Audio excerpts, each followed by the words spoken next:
नमो तस्सा भगवतो अरहतो सम्मा सम्बुद्धस्सा नमो तस्सा भगवतो अरहतो सम्मा सम्बुद्धस्सा नमो तस्सा भगवतो अरहतो सम्मा सम्बुद्धस्सा।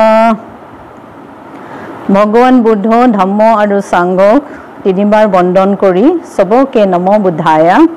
आजिर पाठटुत चाओ राजकुमार सिद्धार्थर बिया पिছত की हल। बियार पिছত रजा शुद्धोधन बहुत सन्तुष्ट हल।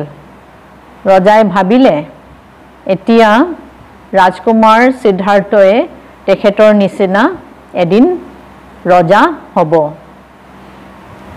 रजाय आदेश दिले जे राजमहलर चारिওফালে उख देवाल बनाई दिबलै।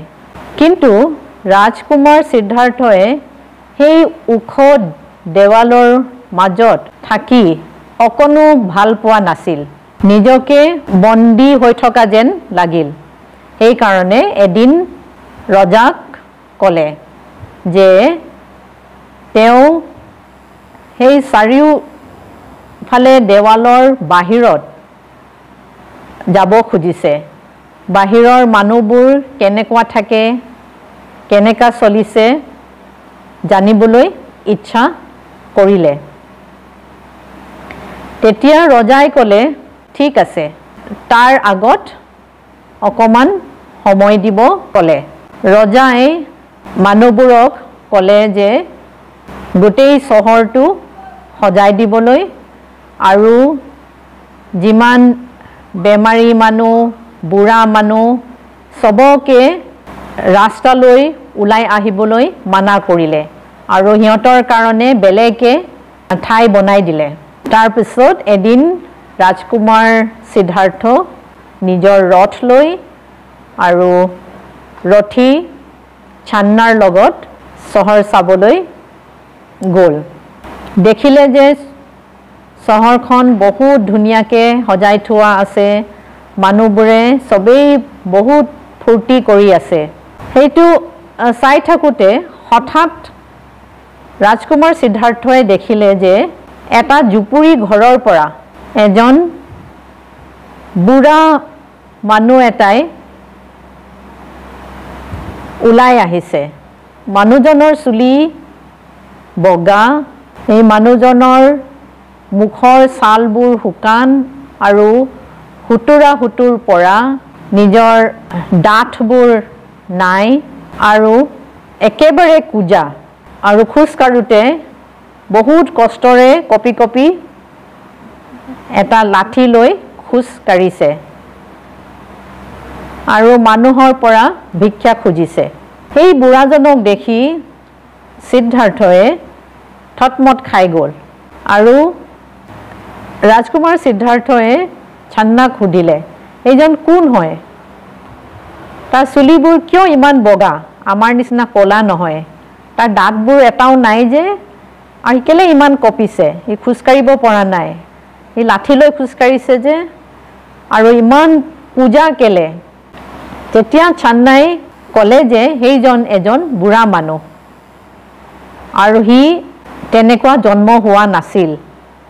যেতিয়া মানুহজন সৰু আছিল ডেকা আছিল তেতিয়া সি আমাৰ নিচিনাই আছিল। কিন্তু ৰাজকুমাৰ সিদ্ধাৰ্থই এই উত্তৰটো শুনি সন্তুষ্ট নহ'ল।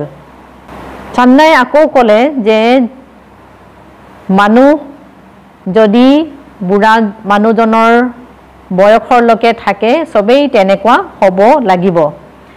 এইটো শুনি ৰাজকুমাৰে ছান্নাক ক'লে ব'লা আমি আকৌ ঘূৰি যাওঁ, ৰাজমহললৈ ঘূৰি যাওঁ। আৰু ৰাজকুমাৰে অকল এই বুঢ়া মানুহজনৰ কথাকে ভাবি থাকিলে যে সবেই বুঢ়া হ'ব লাগিব, সবেই এই বুঢ়া মানুহজনৰ নিচিনা হ'ব লাগিব, যিমানে শক্তিশালী হওক যিমানে ধনী হওক যিমানে ধুনীয়া হওক সবেই সেই বুঢ়া মানুহজনৰ নিচিনা হ'ব লাগিব। সেই ৰাতি ৰজা শুদ্ধোধনে ৰাজমহলত ডাঙৰ পাৰ্টি দিছে তাত বহুত ধৰণৰ খোৱা ব্যৱস্থা কৰিছে বহুত নাচনীয়ে নাচিছে কিছুমান বহুত ধুনীয়া কিন্তু ৰাজকুমাৰ সিদ্ধাৰ্থৰ মনত এটোৱে আহিছে যে সবেই এদিন বুঢ়া হ'ব লাগিব আৰু ভাবিলে যে ইয়াক বন্ধ কৰিবলৈ কিবা উপায় আছে নেকি ৰজাই এই ঘটনাটো শুনি বহুত চিন্তিত হ'ল হি ভাবিলে এতিয়া ৰাজকুমাৰে বুঢ়া মানুহটো দেখিলে আৰু ৰাজমহল এৰি যাবলৈ ইচ্ছা কৰিব সেইটো ভাবি ৰজাই ৰাজকুমাৰৰ কাৰণে আৰু ডাঙৰ পাৰ্টি দিবলৈ ধৰিলে আৰু বহুত ধুনীয়া ধুনীয়া ছোৱালী তেওঁৰ ওচৰত নাচিবলৈ দিলে তেওঁৰ ওচৰত পঠিয়ালে